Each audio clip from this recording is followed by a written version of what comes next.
Okay, let's talk about something real. Have you ever felt completely and totally exhausted, but you just can't rest? Like there's this engine running inside you that you just cannot switch off. If that sounds even a little bit familiar, then you're in the right place. We're going to break down why you feel so stuck and, more importantly, walk through a really clear, body-based protocol to start finding your way back to calm. It really starts with this feeling, doesn't it? This deep, bone-wearing exhaustion, but actual rest just feels completely out of reach. You lie down and your mind just goes into overdrive. And this isn't just in your head. It's physical. It's so physical. You can be in the safest place you know, your own home, and your body is screaming that you're in danger. That tightness in your chest, that constant feeling of dread, it makes absolutely no logical sense. And maybe the worst part of it all, we turn it on ourselves. We start with the self-blame. We think, I'm just lazy. Or if I just had more willpower, I could push through this. But what if it has nothing to do with trying harder? What if that's actually the wrong approach entirely? So let's get right to the heart of this. What you're feeling is not a character flaw. It's not a weakness. It's a biological state. Your nervous system at some point flipped a switch to protect you, and now that switch is just jammed in the on position. And there's a name for this, which is so helpful: functional freeze. This is such a critical concept. It's how you can go to work, you can answer your messages, you can look totally fine to everybody else, but inside, you're running an emergency program 24/7. And the second you're alone, you just crash. It's not laziness, it's survival. Let's be super clear here. This is not the same thing as normal stress. Normal stress has a finish line. You've got a big deadline at work, you hit it, and then you can finally breathe. In survival mode, well, the deadline passes, and your body is still on high alert, still scanning the horizon for the next threat long after the original danger has disappeared. So why? Why does this even happen? And why is it that you can't just tell yourself to calm down and have it work? Well, to get that, we have to look at the really simple biology behind this whole jammed switch situation. Deep inside your brain, there's this little part called the amygdala. The best way to think of it is as your body's smoke detector. Its whole job is to scream "fire" when it senses danger. The problem is, after a long period of stress, that smoke detector gets, well, way too sensitive.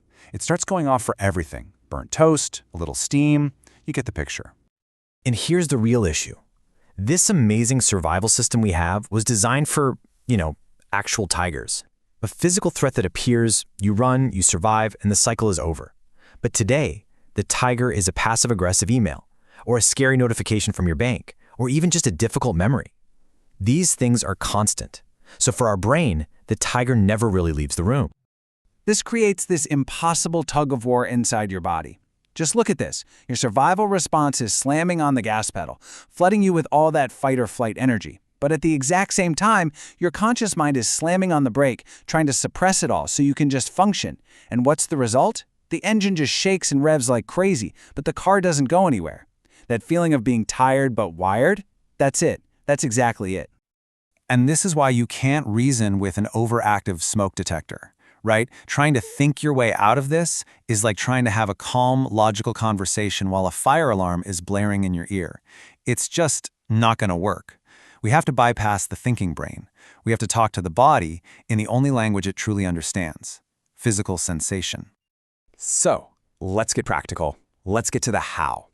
Here is a really simple 3-step protocol that you can use to start communicating with your nervous system in its own language.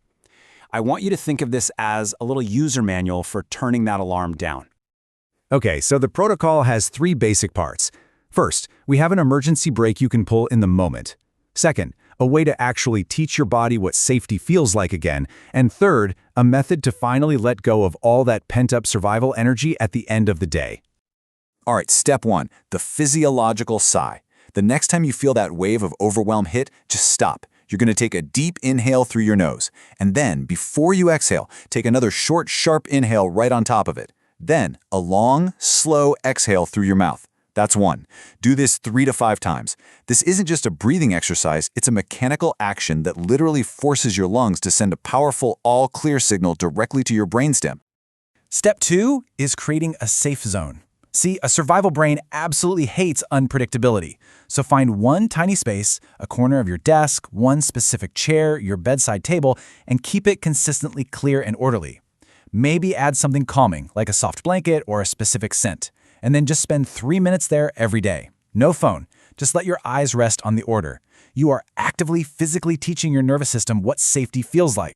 And finally, step 3, you gotta complete the cycle. All that fight or flight energy, it has to go somewhere. So at the end of your day, take just 60 to 120 seconds, that's it, for some kind of movement. You can shake out your arms and legs, pace around the room, put on one song and dance like a maniac. The goal is not a workout, it's to physically signal to your body, hey, we made it, the threat is over, we can stand down now. Okay, now for a really important heads up. You're going to try this stuff, and it's going to help, but then inevitably, something will trigger you, and you'll feel yourself snap right back into that survival state. I need you to know, this is not a sign that you failed. It's just a sign of how deeply this response is wired into your body. And you know that inner critic is going to jump right in, right? It's going to say, see, I told you, nothing works. You're just broken. This is the moment. This is the most critical moment in the whole process. And this right here, this is your script for that critical moment. Instead of spiraling into, I'm back at square one, you just reframe it. You notice it, and you say, there's that false alarm again. It's just an old pattern firing. I am actually safe right now. Shifting from self-blame to simple observation is an absolute game changer. So, what's the key here? It's consistency, not perfection. Give yourself a 30-day experiment. Don't worry about doing it perfectly every single day. Just aim to be consistent enough to give your body a real, fighting chance to learn this new language of safety and build a new pathway in your brain. So let's wrap this all up with what I think is the most hopeful part. That internal alarm system, the part of you that feels so overwhelming right now, it isn't broken. It was never broken. It's just stuck. And now you have the tools to start gently loosening that switch. And this is really the long game. These little actions, they might feel so small in the moment, but every single time you choose to do a physiological sigh, instead of just gritting your teeth or spend 3 minutes in your safe zone, you are casting a vote. You're casting a vote for an identity as someone whose system knows how to find its way back to calm. See, it's not about some massive, overnight transformation.